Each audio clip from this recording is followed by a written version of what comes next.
Guard نے پانی کا گلاس اس کی طرف بڑھایا تھا جسے منہاج نے پکڑتے ساتھ اس کے دلکش چہرے پر پورے زور سے پھینک دیا۔ وہ کھانستے ہوئے سیدھی ہو بیٹھی، دونوں ہاتھوں سے چہرہ صاف کرتے سامنے کے دھندلے منظر کو صاف کیا تھا۔ اس سے پہلے کہ وہ سنبھلتی، اس نے جھٹکے سے اسے کھڑا کیا اور پھر اپنے ساتھ گھسیٹتے نیچے لے جانے لگا۔ تقریباً 5 سے 7 منٹ بعد وہ پھر سے اسی جگہ تھی جہاں سے اسے کچھ دیر پہلے وہ لے کر گیا تھا، مگر اب وہاں منظر بدلا ہوا تھا۔ اس کے آتے ہی 2-3 گارڈز دائرے سے ہٹ گئے تھے۔ منہاج الزحاق اسی بے دردی سے نیلم کو بازو سے پکڑے اس کے مقابل لایا تھا۔ نیلم کی آنکھوں نے سامنے کا منظر دیکھا تو دل پر قیامت ٹوٹ پڑی تھی۔ اتنے گارڈز کے گھیرے میں تنی بندوقوں کے درمیان بھی وہ نڈر بے خوف کھڑا تھا۔ نیلم کی آنکھوں میں مرچیں بھرنے لگی تھیں، جانے کیوں اسے یوں موت کے اتنے قریب کھڑے دیکھ کر اس کا دل تہس نہس ہو گیا تھا۔ اس کے دل پر چاقو چلنے لگے تھے۔ کیوں یہ بے بسی تھی جس سے بھاگی تھی اب اسی کے لیے موت سے لڑنا چاہ رہی تھی؟ اس نے دل میں اس لمحے کو کوسا جب وہ وہاں سے بھاگی تھی۔ دونوں آمنے سامنے کھڑے تھے۔ جانتی ہو اسے؟ احماس دونوں کے درمیان آ کھڑا ہوا، لمبا ہاتھ کر کے ریوالور اس نے ایگل کی کنپٹی پر رکھ دیا اور نظریں ساکت کھڑی نیلم پہ گاڑ دیں، جس کا جسم ہولے ہولے لرز رہا تھا۔ آنچل ایک شانے پر لٹکا تھا، زلفیں بکھری پڑی تھیں، پپوٹے بھاری ہو رہے تھے، مٹھیاں بھینچ رکھی تھیں، گداز گلابی ہونٹ کا کنارہ زخمی تھا۔ یہ وہ لڑکی نہیں ہے، ہم اس کو اغوا نہیں کیا، ایگل نے ہاتھ ہلاتے جھنجھلاتے انداز میں کہا۔ احماس نے خشمگی نظروں سے اسے گھورا، جواباً وہ خاموش کھڑا ہو گیا۔ تم سے پوچھ رہا ہوں لڑکی، حقارت بھرے لہجے پر وہ ٹھٹکی۔ مطلب یہ طے ہوا کہ اسے مجھ سے کوئی سروکار نہیں، پہچاننے سے انکاری ہو گیا تھا وہ آج۔ نیلم کی آنکھیں جل رہی تھیں، ضبط کے کڑے مراحل طے کر کے اس نے خشک ہونٹ سرد آہ لیتے آزاد کیے۔ ہم اسے نہیں جانتے، نہ ہی ہمیں کسی نے اغوا کیا تھا۔ جب وہ بولی تو اس کا لہجہ لڑکھڑاہٹ اور گھبراہٹ سے پاک تھا۔ تو تم کار میں کیوں بیٹھی؟ احماس نے تیکھے لہجے میں سوال کرتے اب پسٹل کا رخ اس کی جانب کر لیا تھا۔ وہ آہستہ آہستہ چلتا اس کے قریب پہنچ چکا تھا۔ ہم اپنی سہیلیوں کے ساتھ گھومنے نکلے تھے، مذاق مستی میں سنسان گلی میں مڑ گئے اور کار میں چھپ گئے، فقط انہیں پریشان کرنے کو۔ ہمیں کیا پتہ تھا الٹا پریشانی ہمارے گلے پڑ جائے گی۔ وہ اس اعتماد سے جواب دے رہی تھی جیسے پاس کھڑے سخت گیر شخص کے ہاتھ میں پسٹل کی بجائے پلاسٹک کا کھلونا ہو۔ تم لوگ بتاؤ، کیا یہ وہی لڑکی ہے؟ احماس نے گارڈ سے دریافت کیا۔ سر اس وقت ہاتھا پائی میں ہم نے بس لڑکی کو مڑتے دیکھا تھا، شکل نہیں دیکھ سکے، ایک گارڈ سر جھکائے بولا۔ مگر سر لڑکی کا لباس اسی رنگ کا تھا، دوسرے گارڈ نے مداخلت کی۔ حرب کے چہرے پر شیطانی مسکراہٹ نے ڈیرا ڈالا تھا۔ احماس نے جھٹکے سے پلٹا اور پسٹل کی نوزل نیلم کی گردن پر زور سے دبائی، جیسے کھال میں سوراخ کر دینا چاہتا ہو۔ نیلم کی گردن میں گلٹی سی ابھری تھی، چہرہ کچھ اونچا ہو گیا تھا۔ کیا گیم کھیل رہی ہو میرے ساتھ؟ سخت لہجہ مگر سرد تھا۔ ایگل نے دانت پر دانت جما رکھے تھے۔ ہم وہ نہیں ہیں، آپ کو کوئی… آگے کی بات خوف کے مارے منہ میں ہی رہ گئی، الفاظ ادا ہونے سے انکاری ہو چکے تھے۔ سر یہ اتفاق کے سوا کچھ نہیں، ہم سچ کہہ رہے ہیں، ایگل نے خوش آمدی انداز اپنایا۔ خیر حقیقت کا پتہ تو جلد ہی لگ جائے گا، فی الحال تم آرڈر پہنچاؤ۔ حرب تم ڈرائنگ روم میں میرا ویٹ کرو، اور تم باربی ڈال۔ اچانک ہی اس کی ٹون بدلی تھی، ہونٹ مسکرائے تھے اور نظریں گہرائی میں اتر کر اس کے چہرے کا طواف کرنے لگی تھیں۔ نیلم کے چہرے پر ناگواری چھا گئی۔ تم میرے ساتھ چلو اپنے شاندار مہمان خانے میں۔ عجیب سی ہنسی تھی اس کی، سر کو ہلکے سے خم دینے کے ساتھ اس نے ریوالور سے سب کو دور ہٹ جانے کا اشارہ دیا۔ گول دائرہ ختم ہو چکا تھا۔ حرب اور ایگل نے ایک دوسرے کو نفرت سے دیکھا۔ ایگل نے ناک سے بہتے خون کو کوہنی سے صاف کیا اور نظروں ہی نظروں میں حرب کو انتقامی کارروائی کا چیلنج کیا تھا۔ حرب نے بھی اپنی شرٹ کا کالر درست کیا اور اسے پیٹھ دکھاتا کلف لگے وجود کے ساتھ پلازا میں داخل ہونے لگا۔ ہم کہیں نہیں جائیں گے، سچ بتا تو دیا تمہیں۔ نیلم کو اپنے بازو پر اس کی گرفت کسی نا کی لپیٹ سے کم نہ محسوس ہوئی۔ ایک حساب اور سب سے مہنگا حساب ابھی رہتا ہے ملکہ حسن، وہ گھمبیر لہجے میں کہہ رہا تھا۔ نیلم کو ریڑھ کی ہڈی میں سنسناہٹ سی محسوس ہوئی تھی۔ کون سا حساب؟ وہ اس کے ساتھ کھنچتی چلی جا رہی تھی، مڑ کر فقط ایک نظر ایگل کے بے تاثر چہرے کو دیکھا تھا۔ مجھے وہ نیکلس واپس کر دو اور دفع ہو جاؤ، مجھے بھی کوئی شوق نہیں ہے تمہیں اپنے پاس رکھنے کا۔ پل بھر میں اس کے لہجے میں غراہٹ نمایاں ہوئی تھی، ایسے جیسے شیر شکار کی تلاش میں غراتا ہے۔ نیلم کو اس کے پتھریلے تاثرات سے انجانا سا خوف محسوس ہوا۔ وہ پھر سے اسی کمرے میں پہنچ چکی تھی۔ میرے پاس وہ نیکلس نہیں ہے، اس نے بے بسی سے کہا، آنسو نہ جانے کیوں بہنے لگے تھے۔ بہت ہی کوئی لالچی لڑکی ہو، ہیروں سے زیادہ حسن خود لیے گھوم رہی ہو۔ میری مانو ڈارلنگ، نیکلس کا بتا دو، کچھ نہیں کہوں گا، ہو سکتا ہے ایک ہیرے کی رنگ تمہیں بھی گفٹ کر دوں۔ اس کو روتا دیکھ کر وہ ہلکے سے تن سموئے لہجے میں بولا۔ نیلم وہیں بیڈ کے کنارے بیٹھ گئی، چہرہ دونوں ہاتھوں میں ڈھانپ لیا۔ اسے زیادہ رونا ایگل کی بے حسی پر آ رہا تھا یا پھر ہار کے کھو جانے پر، وہ سمجھ نہیں پا رہی تھی۔ احماس نے ایک نظر اس کے ہچکولے لیتے نازک بدن کو دیکھا اور پھر چہرہ موڑے لمبی سانس خارج کی۔ خود کو کمپوز کرتے وہ چند قدموں کا فاصلہ سمیٹتے اس کے پاس ہی بیٹھ گیا۔ نیلم نے سر اٹھائے شکایتی نظروں سے اسے دیکھا تھا۔ دیکھو کتنی گہری چوٹ لگ گئی، حالانکہ ابھی میں تمہارے ساتھ حد درجہ نرمی سے پیش آ رہا ہوں۔ منہاج نے اس کی سرخ مائل ہونٹوں کے پھٹے کنارے پر شہادت کی انگلی پھیرتے کہا۔ آہ! وہ بکھر کر اس کا ہاتھ جھٹکتے پیچھے ہوئی۔ پسٹل والا ہاتھ گھٹنے پر ٹکا کر وہ نیلم کی اس حرکت پر سر جھٹکتا مسکرایا تھا۔ انابی ہونٹوں کی تراش میں ہلچل مچاتی مسکراہٹ کی یکلختی غائب ہوئی تھی، اور پھر وہی وحشیانہ پن اس کے اندر انگڑائی لے چکا تھا۔ کروڑوں کی مالیت کے ہیرے تھے وہ، تمہاری جان بھی میرا نقصان پورا نہیں کر سکتی۔ وہ اس کی سراہی دار گردن کو اپنے سفید مضبوط ہاتھوں میں دبوچ چکا تھا۔ اس کے سبز کانچ میں سے نمکین پانی کی دھاریں بہہ نکلیں۔ سانس اکھڑتی محسوس ہوئی، دل کی رفتار مدھم لگنے لگی تھی۔ اپنے بچاؤ کو جب اسے کچھ سجھائی نہ دیا تو اپنے سرد پڑتے سفید مومی ہاتھ احماس کے سینے پر رکھے دور دھکیلنا چاہا، مگر وہ ہاتھ انجانے میں ٹھیک اس کے دل پر ٹھہر گیا۔ منہاج کی گرفت یکدم ڈھیلی پڑ گئی۔ اس کا دل اتنی زور سے دھڑکا کہ اسے اس کی دھک دھک اپنے کانوں کا پردہ پھاڑتی محسوس ہوئی۔ محبت نے زمین پر قدم دھر دیا تھا، آواز آسمان تلک گئی تھی۔ کون سے ہیرے؟ وہ جو سر جھکائے اپنے سینے کی جانب دیکھ رہا تھا، نیلم کی آواز پر غائب دماغی سے اسے دیکھنے لگا۔ وہ اب اس سے کافی فاصلے پر تھی، ہاتھ ہٹ چکا تھا، اس کی گرفت بھی ختم ہو چکی تھی۔ نیلم کا سوال اس نے ضرور سنا، مگر دماغ نے سمجھا نہیں تھا کہ وہ کیا پوچھ رہی ہے۔ نیلم کو اس کی نظروں سے اب الجھن ہو رہی تھی۔ منہاج آگے بڑھا، اس کا نرم ملائم ہاتھ پکڑ لیا۔ نیلم کی آنکھیں خوف سے پھٹنے کے قریب تھیں، سانس حلق میں ہی دم توڑ گئی، اور اس کی اگلی حرکت نے اس کے پیروں تلے سے زمین کھینچ لی تھی۔ وہ اس کی سفید مخروطی انگلیوں والا ہاتھ اپنے چوڑے سینے کی بائیں طرف رکھ چکا تھا۔ اس کے ہاتھ پر اپنا ہاتھ دھرے وہ جیسے کسی اور ہی جہان میں پہنچ گیا ہو۔ پھر آنکھیں بند کر کے اپنی دھڑکن سننے لگا، کانوں کے پردے پھاڑتی آواز۔ اسے لگا جیسے وہ پھر سے جی اٹھا ہے، جس سمے موجود جامد خون میں ہلچل ہوئی تھی۔ لگتا تھا جیسے صدیوں بعد رگوں میں آگ کی بجائے ٹھنڈک اتری ہے۔ احساسات یوں تھے کہ گویا تمام بدن میں چبھی سوئیاں نکال دی گئی ہوں، آگ کے دریا سے سمندر کی گہرائی میں اتر گیا ہو۔ میری زندگی کے مالک، میرے دل پر ہاتھ رکھ، تیرے آنے کی خوشی میں کہیں میرا دم نکل نہ جائے۔ وہ جو اس کے اس عمل پہ حیرت کے سمندر میں غوطہ زن تھی، فوراً ابھر آئی۔ چھوڑو ہمارا ہاتھ بدتمیز انسان، اس نے غصے سے سرخ ہوتے حقارت سے کہا، ساتھ ہی اپنا ہاتھ کھینچ لیا۔ اس قدر ناگواریت تھی اس کے چہرے پہ کہ احماس ہوش میں ہوتا تو اپنی تذلیل پر اسے زمین میں گاڑ چکا ہوتا، مگر اس کے برعکس وہ پسٹل والے ہاتھ کو ہی ماتھے تک لے جا کر پسینہ صاف کرنے لگا۔ وہ نیلم کی جانب نہیں دیکھ رہا تھا، پھر فوراً اٹھ کر لمبے لمبے ڈگ بھرتا کمرے سے نکل گیا۔ ہاں، باہر کھڑے گارڈز کو اشارہ کرنا نہ بھولا تھا، جس کے ملتے ہی وہ دروازہ لاک کر چکے تھے۔ کسی معصوم لمحے میں کسی مانوس چہرے سے محبت کی نہیں جاتی، محبت ہو جاتی ہے۔ اسے کہو ابھی چلا جائے، اور ہاں، اب مجھے ڈسٹرب مت کرنا۔ اس نے انٹرکام زور سے پٹخا۔ جہازی سائز بیڈ کی سنہری چادر پرشکن تھی، کوٹ کہیں پڑا تھا تو واچ کہیں، اور نفاست سے سجائے بال اب کافی حد تک منتشر ہو چکے تھے، بلکہ کر دیے گئے تھے۔ دونوں ہاتھوں میں سر تھامے وہ جانے کس چیز کا ماتم کر رہا تھا۔ پھر کسی سوچ کے آتے چیختے ہوئے بیڈ کی سائڈ ٹیبل پہ دھرا فریم زمین بوس کر دیا، ساتھ ہی 2 گالیاں بھی اس کے لبوں سے آزاد ہوئی تھیں۔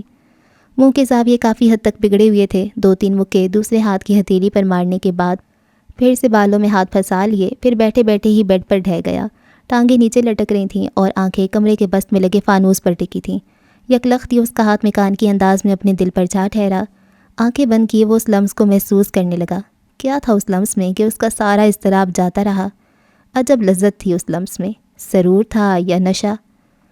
جلتے شعلوں پر شبنم کی پھوار برس جائے جیسے، پیاسے کو سمندر کی گہرائی میں اتار دیا ہو جیسے۔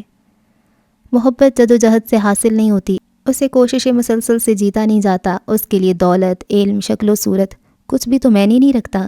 اس کے حصول کی، اس کی آمد کی کوئی شرط تھوڑی ہے۔ یہ تو عطا ہے، نصیب ہے، مقدر ہے، قسمت ہے، بلکہ وہ شخص قسمت کا دھنی ہے، محبت تو نصیب کی بات ہے۔ زمین کے سفر میں اگر کوئی چیز آسمانی ہے تو محبت ہے۔ محبت تو اپنے آپ میں بادشاہ ہے، اور محبت میں بادشاہ سوالی۔ محبت میں تو سکندر بھی سوالی، شاہ بھی سوالی، امراء بھی سوالی۔ جسے محبت کی دین عطا ہو جائے وہ دھڑکنوں سے آشنا ہو جاتا ہے، وہ آہٹیں پہچاننے لگتا ہے، خوشبوؤں کو محسوس کرنے لگتا ہے۔ محبت میں ناممکن کچھ بھی نہیں، محبت تو لا حاصل کا حصول ہے۔ محبت میں ڈوب جاؤ تو بھرنے کی تمنا نہیں ہوتی، اس میں سلگ جاؤ تو بھیگنے کی خواہش نہیں جاگتی، اس میں بکھر جاؤ تو سمٹنے کا جی نہیں چاہتا۔ محبت جب روئے زمین پر قدم رکھتی ہے تو آہٹیں آسمان تک سنائی دیتی ہیں۔ نہیں، میں آ نہیں سکتا، مسئلہ بہت گمبھیر ہو گیا ہے۔ ایماز کا شک اب یقین میں بدل جائے گا اگر ایک اور کوتاہی ہوئی تو۔ مجھے تو لگتا ہے کہ ابھی بھی اس نے محض اپنے کام کی بنا پر مجھ سے زیادہ تفتیش نہیں کی۔ ایگل ہلکی ہلکی آواز میں محو گفتگو تھا۔ ایک ڈھابے نما جگہ پر بیٹھا، ہاتھ میں چائے کی پیالی تھام رکھی تھی۔ آس پاس لوگ جوا کھیلنے اور واہیات گفتگو کرنے میں مصروف تھے۔ یہ ایک تھرڈ کلاس ایریا تھا۔ مگر تم نے اچھا نہیں کیا ٹائیگر، اس سب میں اس لڑکی کا کوئی بڑا نقصان بھی ہو سکتا ہے۔ اس کی حفاظت ہمارا فرض ہے، وہ ایک عام شہری ہے، ہمیں اسے کسی بھی طرح کا نقصان پہنچانے کی اجازت نہیں۔ انس کے لہجے سے پریشانی صاف عیاں تھی۔ تو کیا کرتا؟ وہ سب سچ بتا دیتی اور میرے کئی مہینوں کی محنت تباہ ہو جاتی۔ بے وقوفی اس نے کی، اسے فرار ہونے کو کس نے کہا تھا؟ لاپرواہ انداز میں کہا گیا۔ تو تم نے اسے کب بتایا تھا کہ تم میجر ہو، ISI کے لیے کام کرتے ہو، اپنے مشن کے لیے یہ سب کر رہے ہو؟ اگر تم یہ سب بتا دیتے تو شاید مسئلہ اتنا نہ بڑھتا۔ انس کا انداز سمجھانے والا تھا۔ ہمیں اپنے گھر والوں کو بتانے کی اجازت نہیں ہوتی اور تم مجھے کہہ رہے ہو کہ اس بے وقوف لڑکی کو بتا دیتا، اور آج جیسے ہم آمنے سامنے تھے تو وہ سب ایماز کو بتا دیتی اور وہ وہیں مجھے گولی مار دیتا، تمہیں، کاشیز، شعیب، سب کو ڈھونڈ نکالتا۔ وہ برہم ہوا تھا اس کی بات پر۔ دبے دبے لہجے میں غراتے اس نے بمشکل خود کو کنٹرول رکھا تھا۔ اگر اس نے بتانا ہوتا تو وہ آج ہی بتا دیتی، جب تم نے اسے پہچاننے سے ہی انکار کر دیا تھا۔ خیر، یہ تو مجھے بھی نہیں سمجھ آیا کہ میرے مکر جانے پر اس نے میرا ساتھ کیوں دیا۔ چاہتی تو سچ بول دیتی اور بدلہ لے لیتی اپنے اغوا کیے جانے کا۔ یہاں آ کر وہ خود شش و پنج میں پڑ گیا تھا۔ یار، وہ لڑکی ہے بھی اتنی پیاری، اگر ایماز نے اس کے ساتھ کوئی غلط حرکت کی، تم سمجھ رہے ہو نا؟ وہ کچھ سنبھل کر بولا۔ ہاں ہاں ہاں، واٹ اے جوک۔ ایماز لڑکیوں سے سخت الرجک ہے، تبھی تو ہر الٹا کام کرنے کے باوجود وہ لڑکیاں اسمگل نہیں کرتا۔ حالانکہ حبیب یہ کام کرتا ہے اور اس کا بیہیویئر بھی نیلم کے ساتھ سخت تھا۔ وہ جتنی بھی حسین ہو، ایماز کے مردہ دل میں ہلچل مچانا کوئی عام بات نہیں۔ تسلی آمیز لہجہ تھا۔ اپنے بارے میں کیا خیال ہے؟ اس کا تو دل مردہ ہے، تمہارے پاس تو دل ہی نہیں، ورنہ جس حد تک وہ تمہارے لیے برداشت کر چکی ہے، ایک چھوٹی سی چنگاری کا جنم لینا تو بنتا تھا۔ انس نے طنز کیا۔ میرے پر ریسرچ کرنا بند کرو اور JIX کو سیکنڈ رپورٹ سینڈ کرنے کے لیے شعیب کو ویڈیوز بھیجنے کا کہو۔ اس کی بات کو صاف نظر انداز کر دیا گیا تھا۔ سر، وائٹ شرٹ پر بلیک واسکٹ پہنے ملازم نے کیک پیس کی ٹرے اس کی طرف بڑھائی تھی، جسے اس نے ہاتھ کے اشارے سے منع کر دیا۔ ملازم پریشان کھڑا تھا۔ منہاج الزہا کو آج ناشتے کی طلب نہیں تھی۔ اورنج جوس کا گلاس تھامے وہ گھونٹ گھونٹ حلق میں اتار رہا تھا۔ مجھے اس لڑکی سے ان زخموں کا بدلہ لینا ہے منہاج، حبیب نے بیئر کا گلاس رکھتے سیٹ سے پشت ٹکاتے قدرے مغرورانہ انداز میں کہا۔ سوری، میں تمہیں اس لڑکی کے نزدیک بھی بھٹکتے نہ دیکھوں۔ دونوں کونیاں میز پر ٹکائے وہ تھوڑا آگے کو جھکتا قطعی لہجے میں بولا۔ ہاں ہاں ہاں، حسن پرست نکلے تم بھی۔ حبیب نے خباثت کا مظاہرہ کیا۔ What ever. وہ بحث نہیں کرنا چاہتا تھا، جھٹکے سے اٹھا۔ دوسری جانب کھڑے اس کے خاص ملازم کو کوٹ ایماز کی جانب بڑھایا، جسے ایک ہاتھ سے کندھے پر ڈالتا وہ آگے بڑھنے لگا تھا، جب حبیب کی آواز اس کی پشت پر ابھری۔ کتنے لوگ ہیں اس افسرا کے؟ آواز صاف تھی۔ منہاج کو لگا اس کے کان میں پگھلا ہوا سیسا انڈیل دیا گیا ہو یا سورہ اسرافیل پھونک دی گئی ہو۔ ضبط کی کوشش میں اس کی سرخ و سفید رنگت پر نیلی نسیں ابھر گئی تھیں۔ ہاتھوں کی مٹھیاں اس حد تک بھینچ رکھی تھیں کہ انگلیوں کے ناخن ہتھیلی میں سوراخ کرتے محسوس ہونے لگے۔ نظر پڑ گئی ہے حبیب کی اس پر، اب جتنے بھی مانگے گا دوں گا۔ وہ تو جیسے آج ہی نیلامی پر اتر آیا تھا۔ ایک لفظ اور نہیں۔ وہ مڑا تھا، انگلی اٹھا کر غیظ و غضب سے بپھرے لہجے میں دھاڑا۔ ڈائننگ ہال میں لگے شیشے کی سلائڈ ڈور بھی جیسے کپ کپا گئے ہوں۔ آخر تم اس لڑکی… میں اس بارے میں ایک لفظ بھی نہیں سننا چاہتا حبیب، ناؤ شٹ اپ۔ اب کی بار اس کا لہجہ سرد تھا۔ حبیب کا آدھا فکرہ منہ میں ہی رہ گیا۔ وہ تیز تیز قدم اٹھاتا نکل گیا۔ اگلا دن چڑھ آیا تھا۔ وقت پانی کی طرح بہہ رہا تھا یا ریت کی طرح سرک رہا تھا۔ نیلم کو بس اس کی رفتار بہت تیز لگ رہی تھی، روشنی کی رفتار سے بھی تیز۔ اسے یاد نہیں پڑتا کبھی وہ زندگی میں اتنا روئی ہوگی، کبھی جو اس نے اتنی سختیاں برداشت کی ہوں گی۔ وہ تو موم کی گڑیا تھی، اسے چاہنے والے اس کے پگھل جانے سے خوف زدہ رہتے تھے۔ آج وہ ان سب کو پس پش ڈال کر ایک اندیکھی راہ، ایک انجانے جذبے کی جانب بڑھ رہی تھی۔ کوئی ماورائی طاقت تھی جس نے اسے مجبور کیا جھوٹ بولنے پر۔ آخر کیوں اس نے ایگل کا سچ نہیں بتایا؟ ٹائیگر، ایگل، کمیٹی ممبر سب آپس میں گڈمڈ ہو گئے تھے، مگر چہرہ تو وہی تھا نا جس سے وہ انجانے میں دل کی دیواروں پر چسپاں کر بیٹھی تھی۔ روگ لگ گیا تھا محبت کو، داغ لگ گیا تھا عزت کو۔ دونوں قیمتی چیزیں ایک ہی وقت میں چھن گئی تھیں۔ پہلی مرتبہ اسے اپنے اتنے دن تک گھر سے باہر رہنے کا احساس شدت سے ہوا تھا۔ پہلی بار اس لاپرواہ لڑکی کو معاشرے کی فکر ستائی تھی۔ رات کا آیا کھانا بھی اس نے چند نوالوں کے ساتھ زہر مار کر لیا تھا۔ کم از کم ان بے ضمیر لوگوں سے خود کو بچانے کے لیے کچھ ہمت درکار تھی۔ ہلکی سی آواز کے ساتھ دروازہ کھلا تھا۔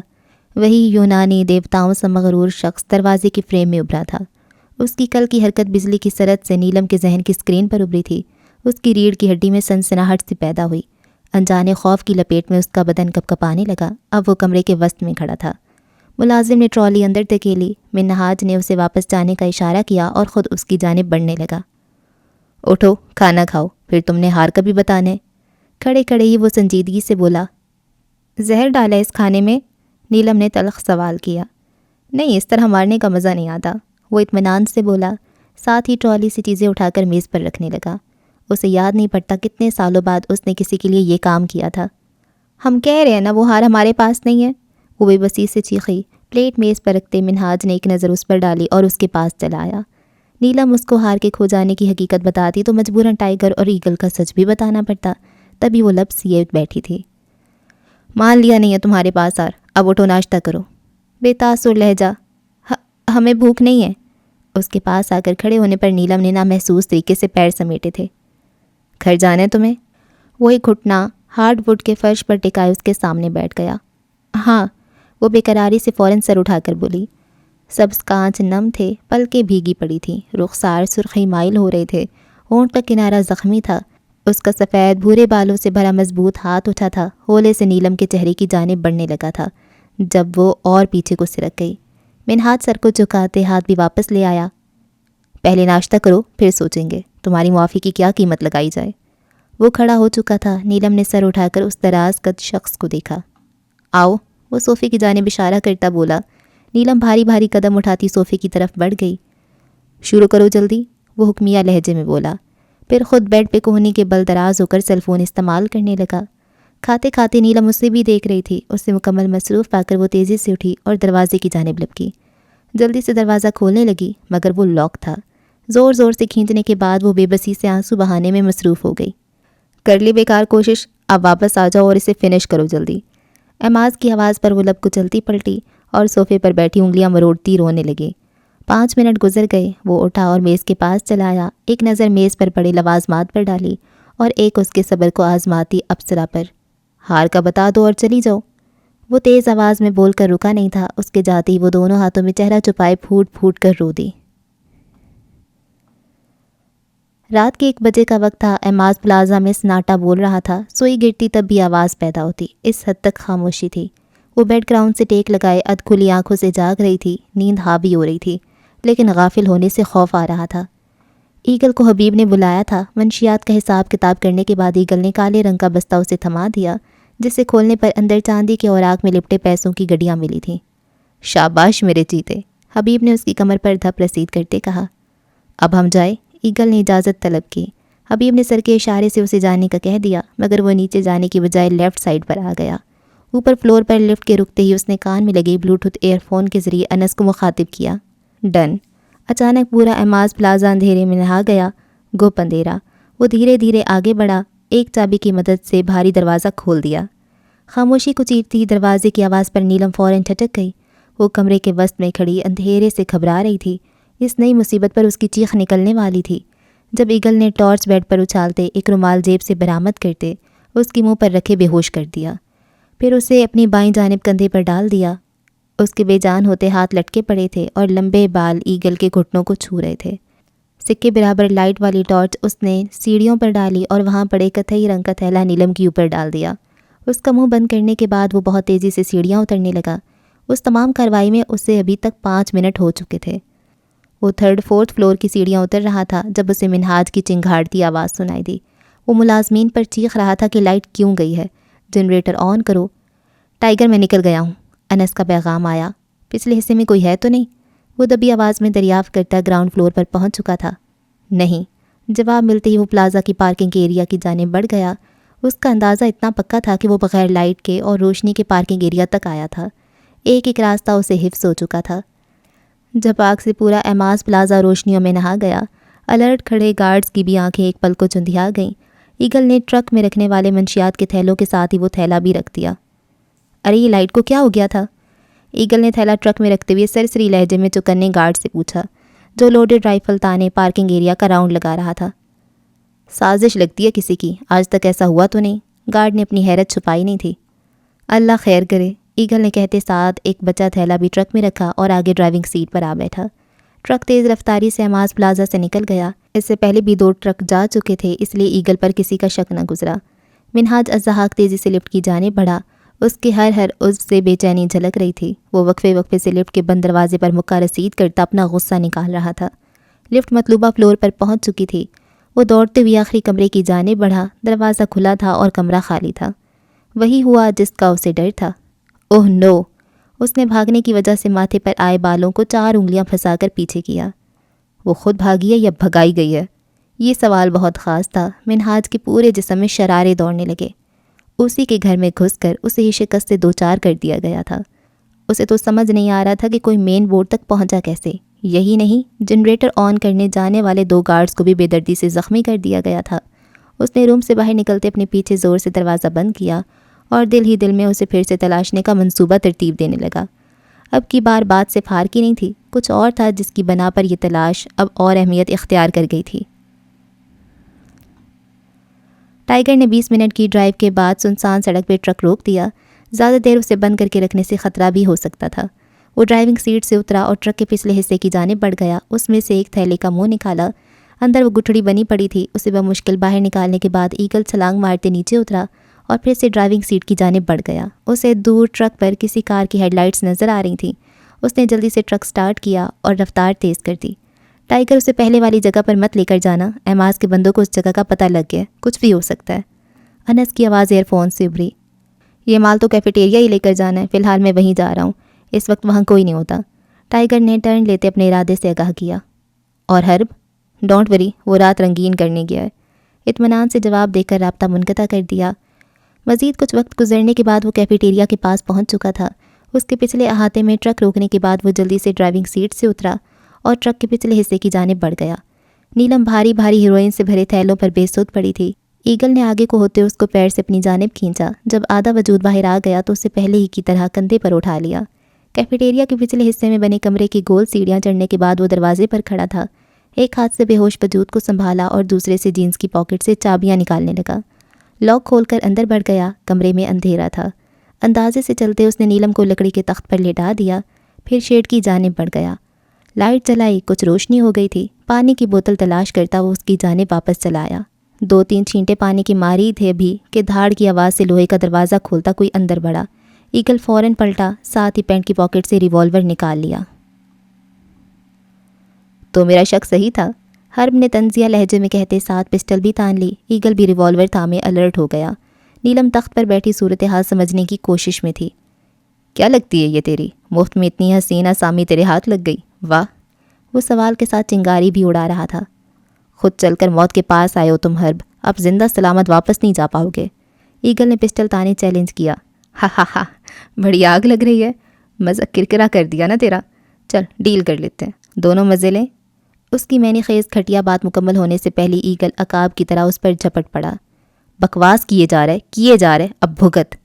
ایگل اسے اپنے مضبوط کسرتی بازوؤں میں دبوچے غضبناک لہجے میں بولا، ساتھ ہی گھٹنا موڑ کر اس کے پیٹ میں دے مارا۔ 1 نہیں 2 نہیں، بار بار۔ حرب نے پسٹل اب تک تھام رکھی تھی۔ اس ہاتھا پائی میں اگر وہ فائر کرتا تو شاید اسے بھی نقصان پہنچتا، تبھی وہ خود کو چھڑانے کی کوشش میں لگا تھا۔ بالآخر ایگل کے پیٹ میں کوہنی مارنے کے ساتھ اس کے سر میں بھی دے ماری، پھر ٹانگ کا استعمال کرتے اسے دور دھکیلا اور جلدی سے فائر کر دیا۔ وہ بعد وہ پھر نہ اس پر چڑھ دوڑے۔ فائر کی آواز سے بلند چیخ نیلم کے گلے سے برآمد ہوئی تھی۔ اس تمام کارروائی کے دوران وہ لرزتی کانپتی آنسو بہانے میں مصروف تھی۔ پے در پہ واقعات نے اس کی تمام صلاحیتیں جیسے مفلوج کر کے رکھ دی تھیں۔ ٹائیگر! نیلم کی بے جان ٹانگوں میں جانے کہاں سے اتنی جان آئی تھی کہ وہ فرش پر گرے ایگل کی جانب بڑھی تھی۔ گولی اس کے کندھے کو چھو کر گزری تھی۔ سرخ انار رنگ خون بہہ نکلا تھا۔ حرب نے پھر سے اسے ٹارگٹ پر رکھا، پھر اس کے آگے نیلم تھی۔ آس عالم نے ایک ہاتھ سے اپنے قریب بیٹھی نیلم کو دور دھکیلا اور ڈائریکٹ فائر کیا۔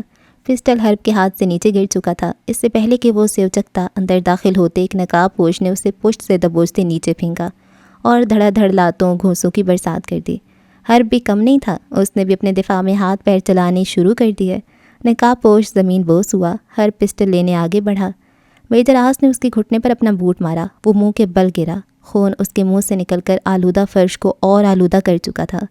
میجر آس نے اس کی گردن اپنے بازو میں دبوچ کر موڑ لی، پھر نقاب پوش سے بولا، انس نیلم کو لے کر جاؤ۔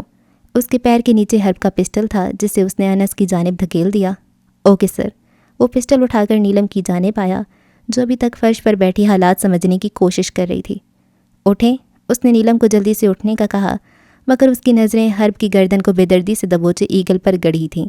انس نے ایک نظر اس کی نظر کے تعاقب میں دیکھا، پھر اسے بازو سے تھام کر گھسیٹنے کے انداز میں باہر لے آیا۔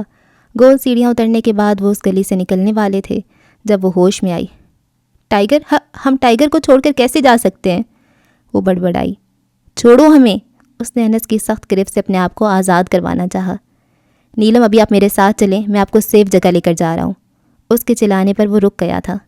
ٹائیگر اندر ہے، وہ اسے مار دے گا، ہم نہیں جا سکتے، ہمیں ٹائیگر کے پاس جانا ہے، آپ چھوڑیں ہمیں، عاجزی اور بے بسی سے کہتی آخر میں وہ اپنے مخصوص انداز میں چیخ پڑی۔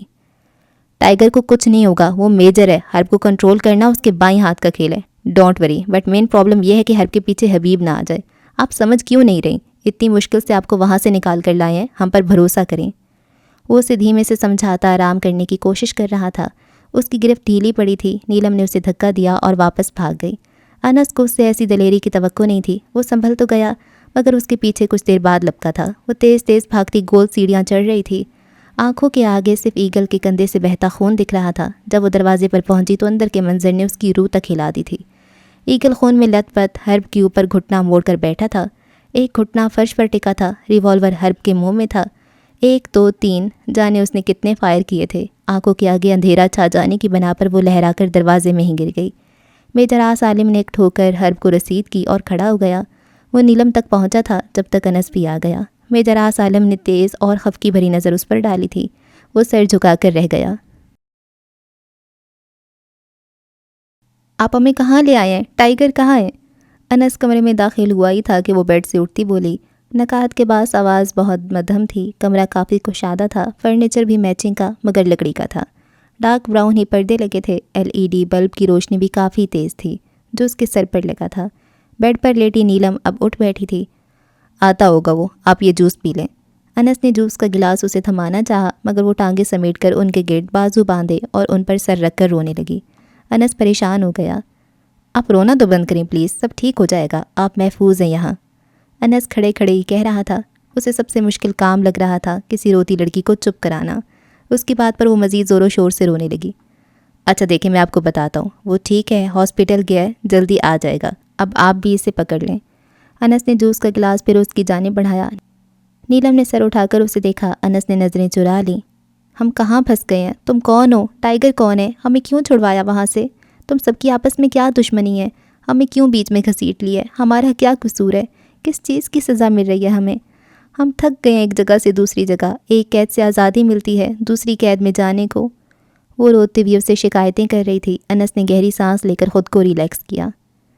ابھی آپ کو سب سچ پتہ چل جائے گا، کچھ انتظار کریں، انس دھیمے لہجے میں بولا۔ ہمیں ابھی بتائیں ٹائیگر کون ہے؟ اس کے اتنے روپ کیوں ہیں؟ آپ نے نہیں بتایا تو ہم شور مچا دیں گے۔ نیلم نے کہتے ساتھ ہی سائڈ ٹیبل پہ پڑا گلدان بھی اٹھا لیا۔ انس ابھی خاموش کھڑا تھا جیسے اس کی دھمکی پر کوئی فرق نہ پڑا ہو۔ ٹائیگر میجر عالم ہے، اس کے علاوہ کچھ بھی آپ کو بتانا ہمارے لیے خطرہ ثابت ہو سکتا ہے۔ وہ بات کرتے کرتے کب نیلم کی طرف آیا وہ محسوس نہیں کر سکی۔ اس نے گلدان اس کے ہاتھ سے آرام سے لے لیا اور جوس کا گلاس تھما دیا۔ اب جلدی سے اسے ختم کرے اور مزید دھمکیاں دینے کے لیے جان پیدا کرے۔ وہ طنز کر رہا تھا، شاید، پتہ نہیں، بس نیلم نے اسے مسکراتے دیکھا تھا۔ پھر اس نے جلدی سے جوس ختم کر لیا۔ انس نے ٹیبل پہ پڑا جگ اٹھایا اور اس کے ہاتھ سے گلاس لینے کی بجائے اور جوس ڈال دیا۔ نیلم نے حیران نظروں سے اسے دیکھا۔ دیکھ کیا رہی ہیں؟ ختم کریں اسے، رسک ضائع نہیں کرتے۔ دادی اماؤں والا لہجہ۔ اس نے گلاس لبوں سے لگا لیا۔ انس ٹیبل کے کنارے ہی بیٹھ گیا۔ کمرے میں بیڈ کے سوا ایک صوفہ موجود تھا بیٹھنے کو۔ Good girl. نیلم کے ہاتھ سے خالی گلاس لیتے وہ شاباشی دینے لگا۔ وہ اب سیل کی جانب متوجہ ہو چکا تھا۔ اس کی انگلیاں تیزی سے ٹائپنگ کرنے میں مصروف تھیں۔ پھر وہ کال پر مصروف ہو گیا۔ 1 منٹ کی بات کے بعد وہ کمرے سے باہر نکل گیا۔ نیلم بھی جلدی سے بیڈ سے اتر گئی۔ کمرے کے باہر لاؤنج تھا، خاصا بڑا تھا۔ ایک 3 سیٹر صوفہ تھا جبکہ باقی 4 سنگل صوفے گول دائرے میں لگے تھے۔ ایک طرف کچن تھا اور کچن کے سامنے تھوڑی سی جگہ پر 4 کرسیوں والا سیٹ تھا جسے ایک چھوٹے سے ڈائننگ ہال کا نام دیا جا سکتا تھا۔ نیلم دروازے سے جھانک رہی تھی جب اس نے مین گیٹ سے کسی کو اندر آتے دیکھا۔ اس نے گرے کلر کی شرٹ پہن رکھی تھی جس کے بٹن کھلے تھے۔ اس کا کثرتی بدن صاف نظر آ رہا تھا مگر اس کے سینے پر پٹی بندھی تھی جس پر خون کے دھبے بھی معلوم ہو رہے تھے۔ سلیوز فولڈ تھے۔ ایک ہاتھ پر بھی اسی طرح سفید کاٹن لپٹا تھا، بال ماتھے پر ڈیرا ڈالے ہوئے تھے۔ نیلم کو اپنے پیروں تلے زمین نکلتی محسوس ہوئی۔ اس کے شولڈر پر گولی لگی تھی۔ اسے یاد آیا۔ وہ فوراً باہر نکلی۔ کیا ہوا ہے آپ کو؟ اس کی آواز بلند اور شوق سے بھرپور تھی۔ کیسے لگی ہے یہ چوٹ؟ ہم آپ سے کچھ پوچھ رہے ہیں، وہ چلائی۔ چوٹ مجھے لگی ہے، شور آپ نے مچا رکھا ہے، وہ اس کے چلانے پر ناگواری سے بولا۔ نیلم جھٹکے سے اس کے قریب ہوئی تھی۔ اوپن شرٹ کا ایک سرا پکڑ کر اسے اپنی جانب ہلکے سے کھینچا۔ چوٹ آپ کو لگی ہے مگر تکلیف ہمیں ہو رہی ہے، اور جب تکلیف برداشت سے باہر ہو جائے نا میجر آس عالم، انسان شور بھی تبھی مچاتا ہے۔ وہ اس وقت اس حد تک اس کے قریب تھی کہ میجر آس ان سبز کانچ میں اپنا آنکھ صاف دیکھ سکتا تھا۔ اپنے لیے ٹھاٹے مارتا جذبات کا طوفان بآسانی ملاحظہ کر سکتا تھا۔ اس نے ایک پل کو اپنی نظریں نہ جھکائی تھیں۔ اس کی آنکھوں میں دیکھتی وہ اپنے جنون کی انتہا بتا رہی تھی، بہک جانے کو مجبور کر رہی تھی۔ کیوں نہیں کرتے آپ ہم سے محبت؟ شرٹ پر گرفت اور مضبوط کر کے ایک اور جھٹکے سے مزید فاصلہ سمیٹ لیا۔ اس کی سیاہ ذہانت سے چمکتی آنکھوں میں دیکھتے جذبات سے بوجھل لہجے میں استفسار کیا تھا۔ میجر آس نے سانس تک روک لی تھی، پھر چہرہ موڑ لیا۔ تاب نہیں لا پا رہا تھا وہ ان جذبوں سے لبریز نگاہوں میں دیکھنے کی۔ نیلم چھوڑیں، وہ دبے دبے لہجے میں اس کے ہاتھ اپنے شرٹ سے ہٹاتے بولا۔ انس دروازہ لاک کرتا پلٹ گیا۔ میجر آس کو انس کے سامنے اس کی یہ بے باکی سخت کھلی تھی۔ نیلم ذرا فاصلے پر ہو چکی تھی۔ انس پاس چلایا۔ ٹائیگر یہاں کیوں کھڑے ہو؟ اندر چلو۔ انس کے کہنے پر وہ کمرے میں چلا گیا۔ نیلم بھی پیچھے ہی آنے لگی تھی جب انس بولا، پلیز آپ یہیں ایڈجسٹ کر لیں۔ انس کا لہجہ معاذرت کرتا تھا مگر اس نے تیکھی نظر انس پر ڈالی اور کمرے میں چلی گئی۔ انس بھی اس کے پیچھے ہی چلا آیا۔ ہمیں سب سچ سچ بتا دیں، یہ سب کیا چل رہا ہے اور ہمیں اس میں کیوں گھسیٹا جا رہا ہے؟ ٹائیگر بیڈ گراؤنڈ سے ٹیک لگائے بیٹھا تھا۔ نیلم سامنے کھڑی قدرے غصے میں بولی، پہلی بات آپ نے خود اس کھائی میں چھلانگ لگائی ہے، اور دوسری بات میں نے آپ سے کچھ جھوٹ نہیں بولا جو آپ سچ بتانے کا کہہ رہی ہیں۔ ہمیشہ کی طرح سخت لہجہ، سنجیدہ انداز۔ ہم نے چھلانگ لگائی ہے یا آپ نے دھکا دیا ہے؟ کاٹ تار لہجہ۔ میں نے نہیں کہا تھا کہ آپ اکیلی عید کے دن کسی کے گھر میں دھڑلے سے گھس جائیں، نہ ہی میں نے آپ کو الماس کا ہار اپنے پاس رکھنے کا کہا تھا۔ وہ اطمینان سے نیلم کو اس کی غلطیاں بتا رہا تھا۔ ہمیں مرکت بہت پسند ہے اور یہی ہماری غلطی تھی، آپ صحیح کہہ رہے ہیں، ہمیں وہ ہار نہیں اٹھانا چاہیے تھا۔ وہ پہلی بات کو نظر انداز کرتی اپنی غلطی تسلیم کرتی بیڈ کے پاس پڑے ٹیبل پر ہی بیٹھ گئی۔ انس کمرے سے جانے کب گیا تھا اسے محسوس نہیں ہوا۔ مرکت، یوں مین زمرد کا پتھر؟ نیلم نے سر جھکائے اس بات میں سر ہلایا۔ آپ کو پھر بھی وہ ہار نہیں اٹھانا چاہیے تھا۔ کئی بار ہماری پسندیدہ چیزیں ہی ہمیں سخت نقصان سے دوچار کرتی ہیں۔ وہ سر اونچا کرتا کمرے کی چھت کی جانب دیکھ رہا تھا۔ شرٹ اب تک کھلی تھی۔ نیلم اب اس کی جانب دیکھنے سے ہچکچا رہی تھی، جبکہ کچھ دیر پہلے وہ کیسے اس کے لیے بے قرار ہو گئی تھی۔ آپ کو کس نے بتایا کہ میں میجر آس عالم ہوں؟ جذبات میں آ کر نیلم نے اس کا پورا نام لے لیا تھا۔ وہ خود تو بھول چکی تھی مگر میجر آس شارپ مائنڈڈ انسان تھا۔ اس کی زیرک نگاہیں تو انسان کے اندر تک چھان لیتی تھیں۔ وہ نیلم انگلیاں مروڑنے لگی۔ آس عالم کو سمجھ نہیں آتی تھی۔ یہ لڑکی عجیب سے بھی عجیب تر تھی، کبھی بولڈنس کا مظاہرہ کرتی، کبھی بلا وجہ نروس ہوتی، کبھی پسٹل دیکھ کر ہی سچ بول دیتی، کبھی ریوالور کو گردن میں محسوس کر کے بھی جھوٹ پر ڈٹی رہتی۔ میں نے بتایا تھا سر، انس ایک پلیٹ میں ہلدی دودھ ملا کر گلاس لیے اندر داخل ہوتا بولا۔ آس عالم نے شکایتی نظروں سے اسے دیکھا، پھر اس کی بڑھائی پلیٹ سے گلاس اچک لیا۔ حرب کا سیل مسلسل آف جا رہا ہے۔ I don't know what happened with ہم۔ حبیب شدید جھنجھلاہٹ میں مبتلا کہہ رہا تھا۔ ایگل سے کانٹیکٹ کر لو، وہ ڈیٹیلز بتا دے گا۔ ہی از اے رسپانسبل گائے۔ ایماز نے کانٹے میں لگے ڈرائی کیک کا پیس کھاتے کہا۔ تم نے یہاں بزنس تو اچھا سیٹ کر رکھا ہے بائی دا وے، حبیب نے تعریف کی۔ گتے کا کاروبار بہت منافع بخش ہے، میرے اصل بزنس کے لیے کسی کو خبر ہی نہیں ہوتی۔ اتنے بڑے بڑے کارٹنز میں اسلحہ جا رہا ہے، ہیروئن یا امریکن سعودیہ کرنسی۔ وہ اب بھی ناشتے میں مصروف بول رہا تھا۔ اگر کبھی ریڈ پڑ جائے تو، حبیب بولا۔ پولیس محکمے میں بھرتی ایس ایچ او بھی ہر خبر وقت سے پہلے پہنچا دیتے ہیں، ایک ایس پی بھی تعاون کر رہا ہے، ایماز نے آرام دہ لہجے میں کہا۔ پاکستان کی پولیس تو بڑی لالچی ہے یار، حبیب نے کامنٹ پاس کیا۔ ایسی بات نہیں ہے، ہر محکمے میں اچھے برے لوگ ہوتے ہیں، بس جن کو پیسے کی لالچ ہو وہ اپنوں کی پیٹھ میں چھرا گھونپنے میں وقت نہیں لگاتے، اور کچھ ٹیک کی بھی محنت ہے۔ خیر اب تم دیکھ رہے ہو تو وقت پر پیسے ٹرانسفر کر دیا کرو ان کے اکاؤنٹس میں۔ اس لیے تو حرب کو کال کر رہا تھا کہ کل جو مال ایگل نے ڈیلیور کیا ہے اس میں جس پولیس آفیسر نے مدد کی ہے اس سے کتنے کی ڈیل ہوئی تھی، مگر وہ ہے کہ کال ہی اٹینڈ نہیں کر رہا۔ حبیب نے بیئر کا گلاس رکھتے پھر سے سیل پر انگلیاں چلانی شروع کر دیں۔ ایک تم لوگوں کی یہ پینے اور ریڈ لائٹ ایریا کا راؤنڈ لگانے کی عادت سے میں بہت تنگ ہوں، ایٹ لیسٹ ڈیک میں یہ عادت نہیں تھی، وہ ناگواری سے بولا، پھر پانی کا گلاس ہونٹوں سے لگا لیا۔ یار کیا یاد کروا دیا. وہ لڑکی, یقین مانو منہاج, ایسا حسن میں نے کبھی زندگی میں آج سے پہلے نہیں دیکھا. تم سوچ نہیں سکتے وہ لڑکی کتنی قیمتی ہے, کوہ نور سے بڑھ کر ہے. سونا تو پانی بھرتا ہے اس کے سامنے. اس کو دیکھ کر ہی حبیب نے آگے واہیات الفاظ استعمال کرنے شروع کر دیے. ہاتھ میں پکڑے کانٹے کو اماز نے زور سے پلیٹ میں پٹخا اور سرخ انگارہ آنکھوں سے حبیب کو گورا. کول ڈاؤن برو, اب کیوں غصہ ہو رہے ہو؟ وہ تو گئی, نہ تمہاری نہ میری. حبیب کا انداز چڑھانے والا تھا. وہ میری ہے. منہاج الضحاک نے جن نظروں سے اسے دیکھتے یہ بات کی تھی, حبیب کو وہ اپنے حواسوں میں نہیں لگا تھا. حبیب کے سامنے پڑا بیئر کا گلاس اس کے منہ پر انڈیلنے کے بعد اسے بالوں سے پکڑ کر چہرہ اوپر کر دیا. پھر اس کے چہرے پر تھوڑا جھکا اور لال انگارہ آنکھوں سے گھورا. یہ تمہاری آخری غلطی تھی حبیب. اب اگر تم نے اس لڑکی کے بارے میں ایک لفظ بھی کہا تو دوستی دشمنی میں بدلتے ایک لمحہ نہیں لگاؤں گا. سرد لہجے میں کہتے ایک جھٹکے سے اس کے بال چھوڑے. Are you mad? ہوش میں آؤ منہاج الضحاک, ہوش میں آؤ. یہ پاگل پن, یہ دیوانگی تمہیں پہلے بھی لے ڈوبی تھی. اب کی بار بھی کہیں ایسا نہ ہو. تب تم روحانی موت مرے تھے, اب حقیقی موت مرنا چاہتے ہو. حبیب کاٹ دار لہجے میں بولا. وہ ایسی نہیں, وہ بہت معصوم ہے. منہاج نے اس کی جانب پیٹ کر لی تھی. ہا ہا ہا ہا ہا. حبیب کا کہکا گونجا. پاگل مت بنو منہاج, اور اس لڑکی کو تلاش مت کرو, ورنہ وہ برباد کر دے گی تمہیں. اگر اسے پاس رکھو گے تو وہ تمہارے اندر کے جانور سے ڈر جائے گی. اور ہے تو اسی ملک کی باسی جس نے تمہاری زندگی کو جلا ڈالا. تم اس ملک کے باسی سے محبت کرنے چلے ہو جس نے تمہاری کائنات کو سوبی بنا دیا. حبیب اس کے سامنے آ کھڑا ہوا. میں تمہارا جواب دہ نہیں ہوں. پہلی بار اس کا لہجہ لڑکھڑایا تھا. ڈونٹ سے کہ تمہیں محبت ہو گئی ہے. حبیب کا طنز بہت گہرا تھا. ہو گئی ہے حبیب, یہ دیکھو میرا دل دھڑکنے لگا ہے. اس نے حبیب کا ہاتھ تھام کر اپنے سینے پر ٹھیک دل کے مقام پر رکھا. حبیب ہنسا, پھر پیچھے ہٹا اور اماز کے الجھن بھرے چہرے کو دیکھا. پھر اس کی ہنسی قہقہوں میں بدل گئی. ڈائننگ ہال گھومنے لگا تھا. حبیب کے قہقہے اونچے ہوتے جا رہے تھے. چپ ہو جاؤ. اماز نے دھاڑتے ساتھ میز پر سجے چند لوازمات بھی زمین بوس کیے. ہنسی آ رہی ہے مجھے تمہاری بے وقوفی پر. محبت ایک بار استعمال کرو, 2 بار 3 بار, دل بھر گیا چھوڑ دو, محبت نہ کرو. عجیب سے لہجے میں کہتا وہ پھر منہاج کے پاس آیا اور اس کی آنکھوں میں آنکھیں ڈال کر بولا. محبت کرو گے تو مارے جاؤ گے میرے دوست. پھر وہ اس کے دل پر ہاتھ مارتا نیچے گرے ٹوٹے برتنوں سے پیر بجاتا نکل گیا. منہاج وہیں کھڑا تھا. در حقیقت وہ آج بھی وہیں کھڑا تھا, اسی مقام پر, بدلے کی آگ میں جلتا سلگتا.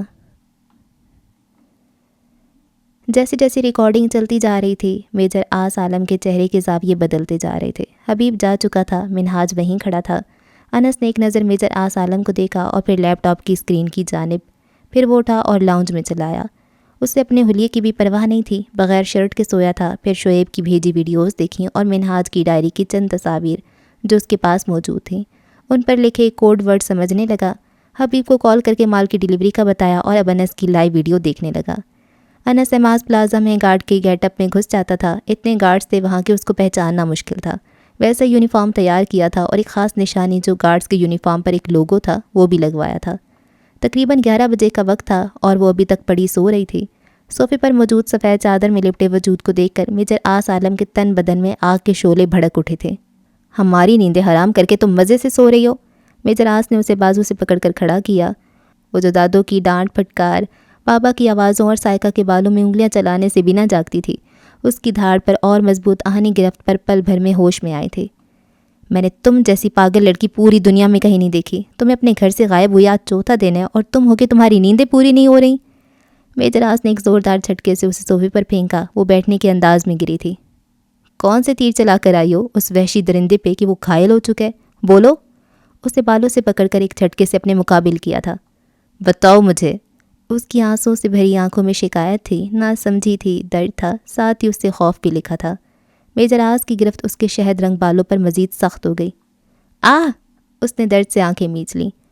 Sir please. انس نے اسے بازو سے پکڑ کر پیچھے کیا. آس نے غصیلی نظر اس پر ڈال کر اپنا بازو چھڑایا. نیلم سہم کر گھٹنے اپنے سینے سے لگا چکی تھی اور ہولے ہولے لرز رہی تھی. جان سے مار دوں گا میں اس آفت کو. میرے مشن کی سب سے بڑی رکاوٹ دور ہو جائے گی. وہ خون خوار نظروں سے اسے گھورتا آگے بڑھا تھا. نیلم کے منہ سے ہلکی سی چیخ نکلی اور چہرہ صوفے کی پشت میں چھپا لیا. ٹائیگر, اس میں اس بیچاری کی کیا غلطی؟ انس اس کے آگے آ گیا. بیچاری؟ اپنی یہ معصوم شکل اور حسین چہرہ لے کر یہ نہ جانے کون سی دشمنی نکال رہی ہے مجھ سے، میرے ہر راستے پر دیوار بن گئی ہے۔ وہ اب بھی ڈری سہمی کانپتی ہوئی نیلم کو گھور رہا تھا۔ ہم آپ کے دشمن نہیں ہیں، اس کے الزام پر وہ تڑپ کر بولی۔ بکواس بند کرو اپنی۔ اچانک وہ بفر کر اس کی جانب بڑھا اور سراہی دار گردن کو اپنے دائیں زخمی ہاتھ سے تھام لیا۔ زخمی ہاتھ میں بھی اتنی طاقت تھی کہ نیلم کو اپنی سانس رکتی ہوئی محسوس ہوئی تھی۔ سر چھوڑیں اسے، انس نے زبردستی اسے پیچھے کیا۔ آس نے صوفے کو اتنی زور سے لات رسید کی کہ نیلم کو وہ صاف ہلتا محسوس ہوا تھا۔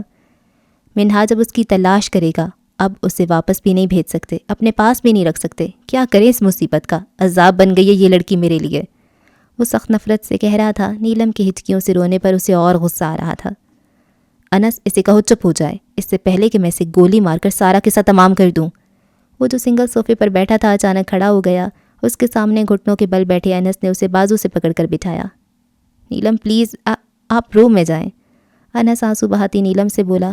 نہیں جا رہے ہم، مار دو ہمیں، وہ شدید غصے میں آنسو رگڑتی چلائی تھی۔ آس کا غصہ سوا نیزے کو پہنچ گیا، وہ اس کی جانب لپکنے لگا تھا جب انس نے اسے پھر بیچ راستے میں ہی روک لیا۔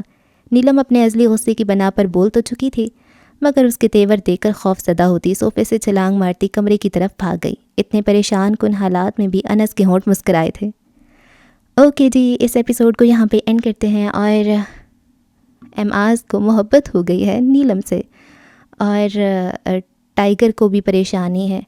اچھا، اس ساروں میں نا مجھے میجر آس کا رویہ اتنا اچھا نہیں لگ رہا، وہ نیلم کے ساتھ بہت سختی کر رہے ہیں۔ حالانکہ نیلم کی کوئی اتنی بڑی بھی غلطیاں نہیں تھی، بلکہ کوئی خاص تھی نہیں، وہ ان کے گھر میں جاتی ہے سوئیاں دینے اور غلطی سے وہ دیکھ لیتی ہے ہیروئن، اور بس وہ اس کو کڈنیپ کر لیتا ہے اور پھر وہاں سے وہ بھاگتی ہے۔ ظاہری بات ہے اس نے بھاگنا ہی ہوتا ہے، کڈنیپ آپ ہوئے ہوئے ہو، آپ کو جیسے ہی موقع ملے گا آپ بھاگو گے، تو وہ بھاگ جاتی ہے۔ وہاں سے وہ پھر اعماز کے پاس پہنچ جاتی ہے، اور اعماز کو بھی اس تلاش ہوتی ہے اس نیکلس کی، تو وہ اس کو رکھ لیتا ہے۔ تو اس ساروں میں نیلم کا اتنا کوئی خاص قصور ہے؟ خیر بونگیاں تو اس نے ماری ہوئی ہیں، لیکن اتنی نہیں ماری ہوئی کہ وہ اس کے بار بار اس کو گردن سے پکڑ رہا ہے، بالوں سے پکڑ رہا ہے۔ بھائی تمہیں اتنے غصے چڑھتے ہیں، تم اعماز کے سامنے تو بولتی تمہاری بند ہو جاتی ہے، وہاں پہ تو تم غصے نہیں نکالتے، وہاں پر مشن کی تمہیں پرواہ ہوتی ہے، وہ تمہیں اتنا مار رہا ہوتا ہے، بکواس کر رہا ہوتا ہے، وہاں پہ تو چپ چاپ برداشت کر رہے ہوتے ہو، جو بھی کہنا ہوتا ہے دل میں کہہ رہے ہوتے ہو، کیونکہ کنٹرول ہے نا تمہیں خود پر۔ اس بچی کے سامنے تمہارا کنٹرول کہاں چلا جاتا ہے؟ ایویں اس کو مار مار کے آ رہے ہو، اس کے گھر والوں کا کیا حال ہوا ہوگا۔ تو یہاں پر مجھے میجر آس بہت زیادہ غلطی پہ نظر آ رہا ہے۔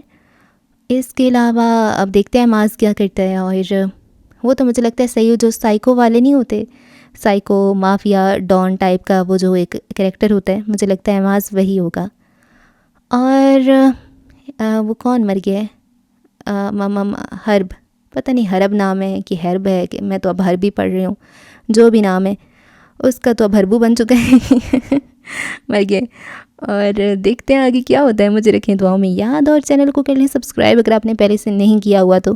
اللہ حافظ۔